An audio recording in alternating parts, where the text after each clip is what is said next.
ഇവിടെ കാക്കയില്ല എന്ന് പറയുന്നത് തെറ്റാണ് കേട്ടോ. കാക്കയുണ്ട്. കാക്കേനെ ഇപ്പം ഞാൻ കാണിക്കുന്നത് ഇത് ഇവരുടെ ഒരു അന്ധവിശ്വാസത്തിൻ്റെ ഭാഗമാണ്.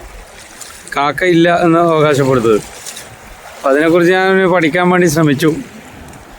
അപ്പോൾ ലക്ഷദ്വീപിൽ കാക്കയില്ല എന്ന് പറയുന്നത് തെറ്റാണ്. കാക്കയാണ് ഇപ്പോൾ കാണുന്നത് കവരത്തി ദ്വീപിൽ. ഇവിടെ വന്നപ്പോൾ മനസ്സിലായത് കവരത്തിയിൽ മാത്രം കാക്കയില്ല എന്നാണ് പറയുന്നത് ഇവർ.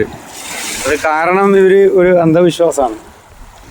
ഏതോ ഒരു വലിയ ഇവിടെ ഉണ്ട്, കാക്ക അദ്ദേഹത്തിൻ്റെ തലയിൽ നടന്നു പോകുമ്പോൾ കാഷ്ടിച്ചു. അപ്പോൾ ആ കാരണത്താൽ അദ്ദേഹം ശപിച്ചു കാക്കയെ. അതുകൊണ്ട് കാക്ക ഇവിടെ ഇല്ല എന്നുള്ളൊരു നിലപാടാണ് ഇവർക്ക്. പക്ഷേ കാക്കയാണിപ്പോൾ കാണുന്നത്, കാക്കയുടെ കൂട്ടമാണ് ഈ കാണുന്നത്, മനസ്സിലായോ? അപ്പോൾ കാക്കയില്ല എന്ന് പറയുന്നത്, കാക്കയുണ്ട്, അല്ലാതെ പക്ഷികളുണ്ട്. ഇതിപ്പോൾ വേറെ പക്ഷികളുണ്ട്, അതിനിടയ്ക്ക് കാക്കയുണ്ട്. കാക്ക പറന്നു പോകുന്ന ഇപ്പോൾ കണ്ടത് നേരത്തെ, മനസ്സിലായോ?